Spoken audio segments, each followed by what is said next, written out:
I will shout. It's too loud, I'm sorry. First of all, thank you. Thank you all for being here.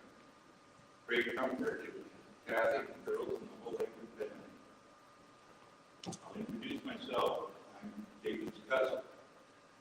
I'm Mitch's Uncle Gary because she refused to call him first cousin when we moved here. Can't really blame her for that. I'm a mountain. I'm here because David, some months ago, asked if I would do it to. I was honored. But I said, David, I am not a public speaker. I won't quote scripture. And he said, that's just about perfect. Short and sweet, don't make it sad. Don't make it my best. But it's hard to tell this group of friends and does their family like himself, co-workers, customers, racing life. If you knew David, you were his friend. He was that kind of a person. So, not only want to tell friends about their friend, I'm being noted this afternoon by a dear friend of David, who's so fortunate to say a friend of mine. Sherry, that's a reason she's going to be. Sherry.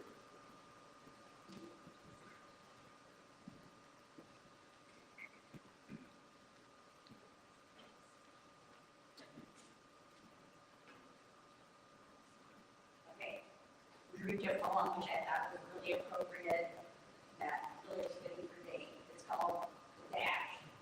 And I had a copy, but I'm not going to read it from my phone, so bear with me, okay? The Dash by Linda Ellis.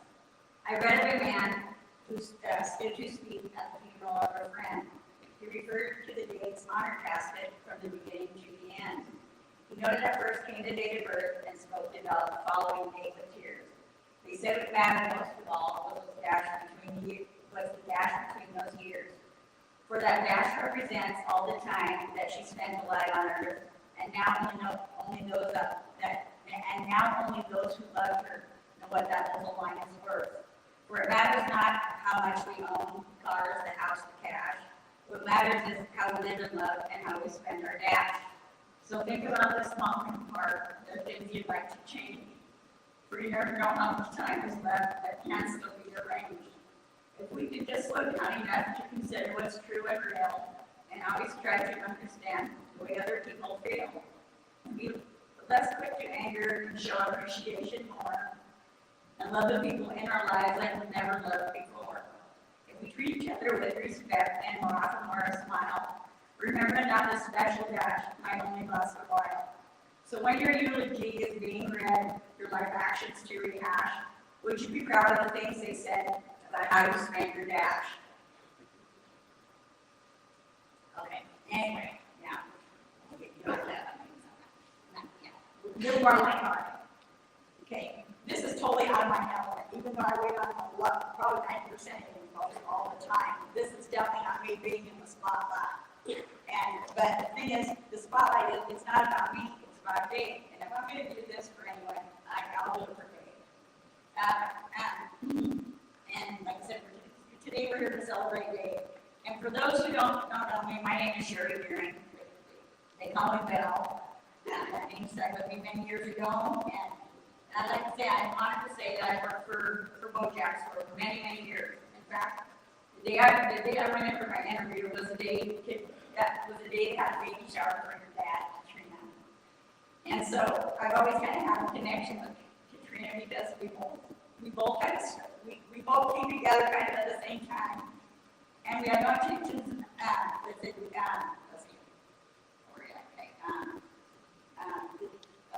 they're throwing a baby shower. I guess neither of us realized that day how blessed our life would be with the gift of Dave. So, yeah. But anyways, like I said, down to 28 years, and I love my job. I love Dave. I love all the people down there. And people love Dave so much.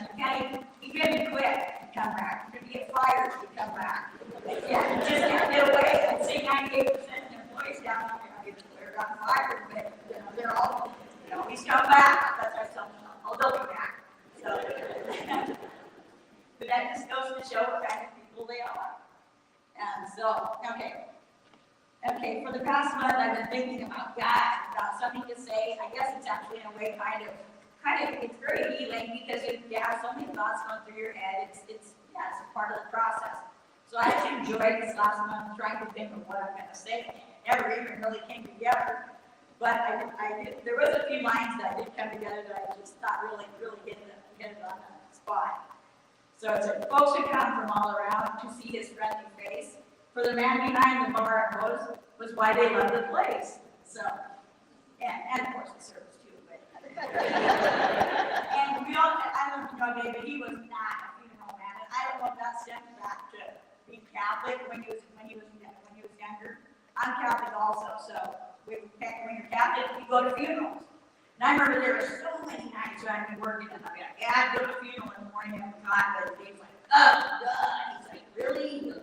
Geez, that was 3 hours we'll never get back. I said, Dave, hold down. I said, it's fine.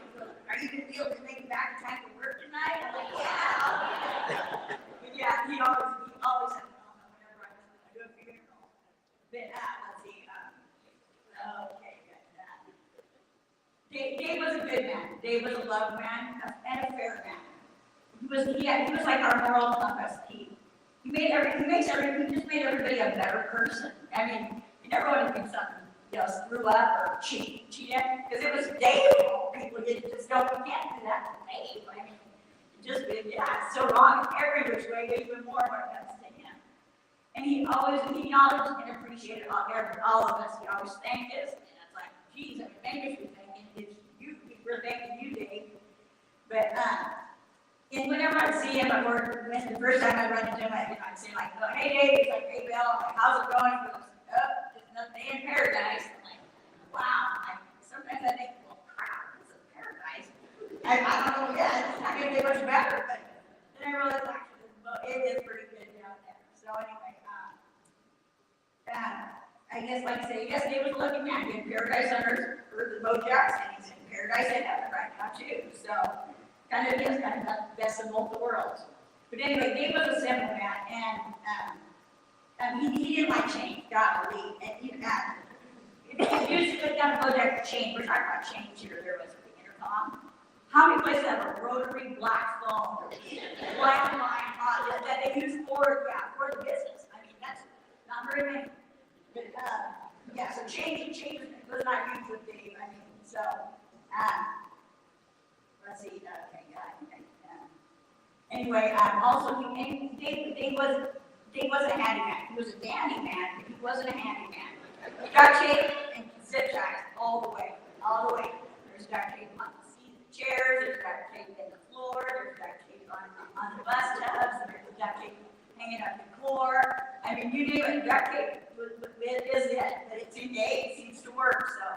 But anyway, I just, like I said, Dave was just so loved, and we will really miss him, so bear with us, because it's a transaction here, but we have Michelle guiding us through, so, and she got a good teacher, so, anyway, thank you very much, and I love you, Dave, thanks, buddy, and I miss you.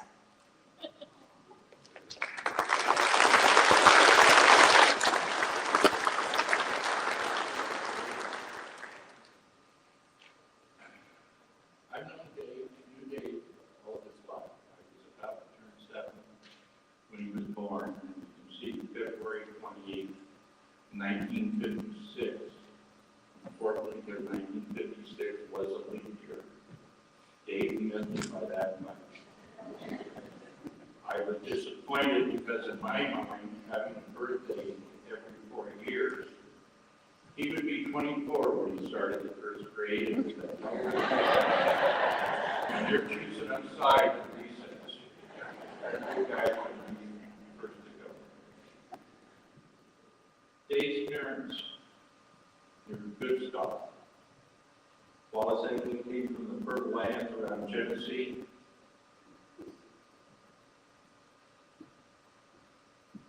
Kathleen Arnson, Egland, and Great Prairies around Greenbrook. Dave got some of the best of both. Definitely had the late charm. We have competitiveness, sense of adventure. Unfortunately, tempered with peace, truth, perseverance, for love of family and family values. And Dave was very proud of his heritage. He was proud also of his daughters, Michelle, Katrina, and his soulmate for over 30 years, Kevin. That's Mitch, Pee-wee, and Peanut, and Dave's speech.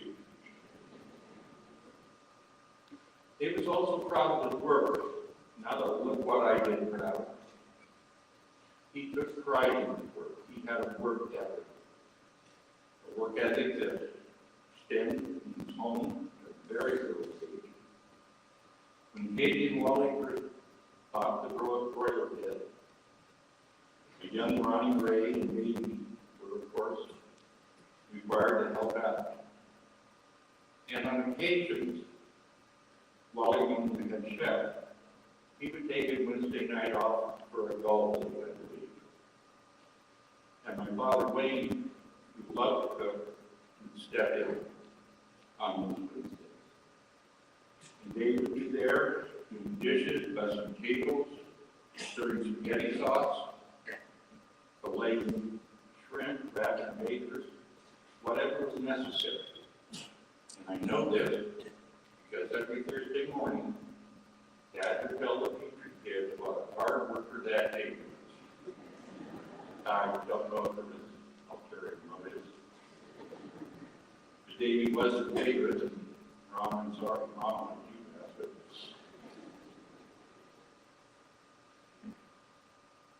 I asked the Kathy and the girls and best friends Steve, I met with them to see what characteristics, what made Dave Dave. And they, loving, generous, loyal. Kathy said he loved pets. And he said, you can't count the strays down at boat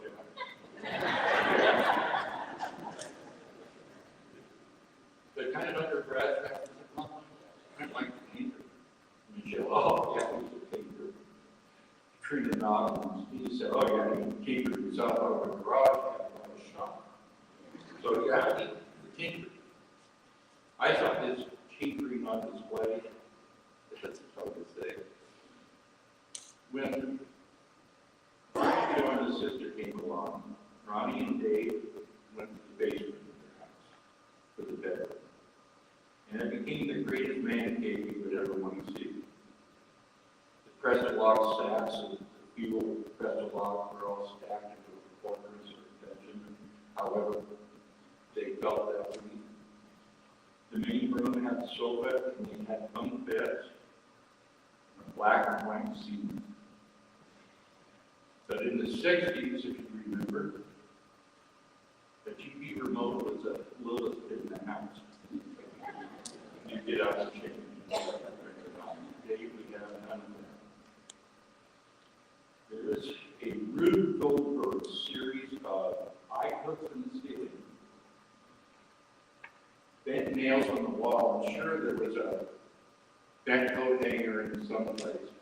Dave wasn't going to go up and down and ladder from the top of them, so he devised a remote for that TV set. You'll have to ask Ron to work. That part really isn't important. It was just cheaper. And it was awesome. He spoke of Dave's loyalty.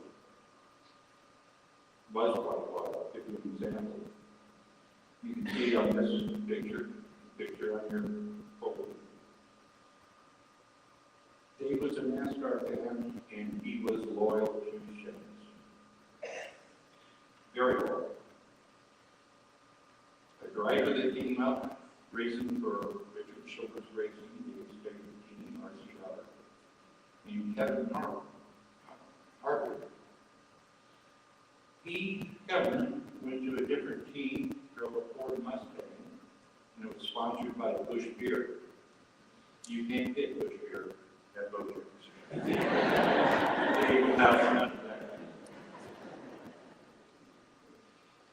He had quite a collection of NASCAR shirts, and they were all bow tie Chevys. He had the Dale Juniors, the Chase, Jimmy. And he had one that was a complete phenomenon. Jeff Burton, number 99, Exide battery, black Ford Thunderbird. I saw it as a David Bowie switching jeans and that short of his lap. I said, what's the deal? I said, well, I like the color. And he did with the right smile. And it looks damn good. And it did. It did. He was also loyal to another Ford product. Probably we've all seen Dave at one time or another in a blue fit. The Ford on-the-line Holiday Wrangler that was way past the Duke said a long time ago. Michelle said she was afraid to get in, and Steve said it caught fire at least. Well, the Kathy had no wish to go on any kind of long distance, and I mean, from their house to A and B, drive to Dave. Betty kept it, was loyal to it. That horse wasn't going to be put out to pasture for the time. And they said, well, you had great courage.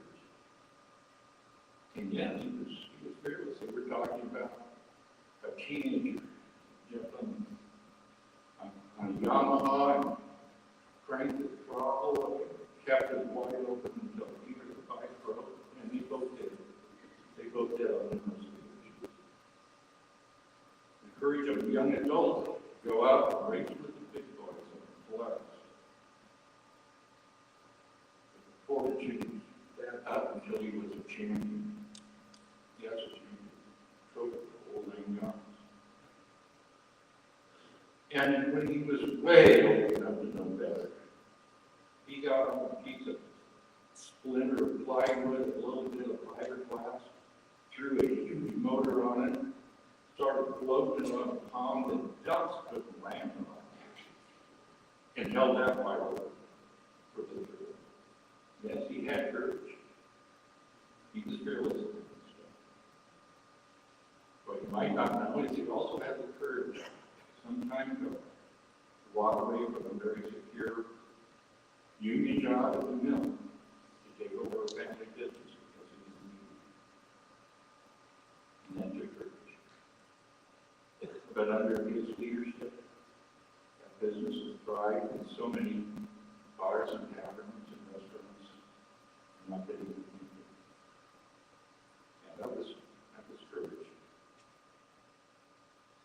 But the best courage is the courage I saw this last year.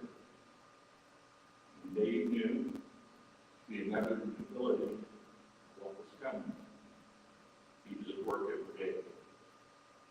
No tears, no poor Dave. The cousins, the blue collar, the white collar, the no collar, they came for a good time, and Dave still had that work ethic. I'm going to make sure that you enjoy those days.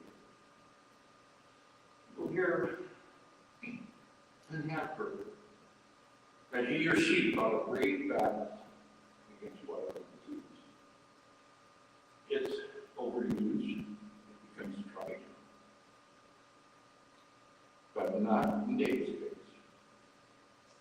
Last year was the greatest thing I think I ever saw. I'm so proud.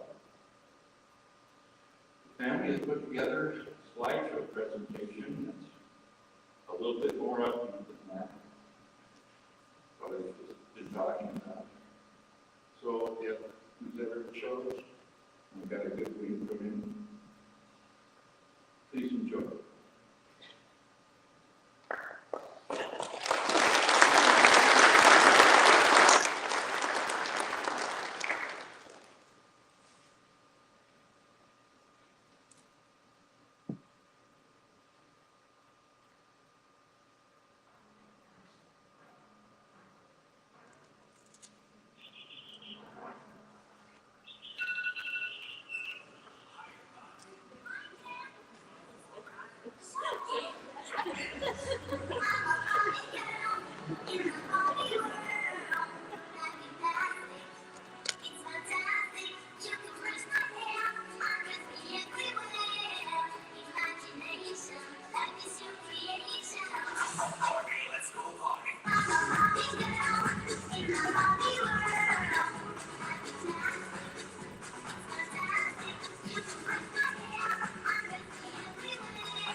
Yeah.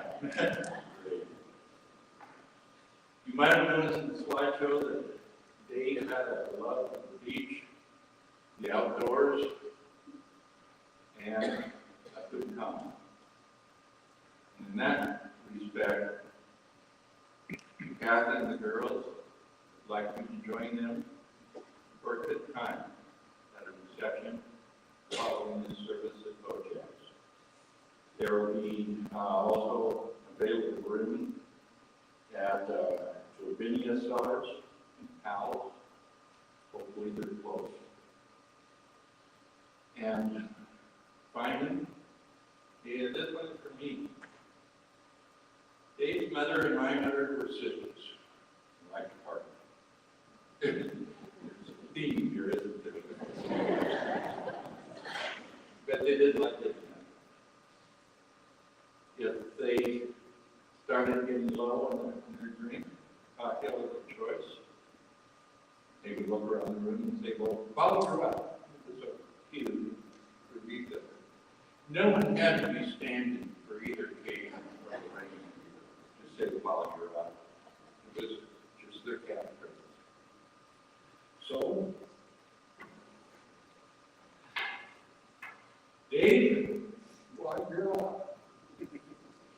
You've been a good word for us heathens that are left here that we're going to miss the Thank you.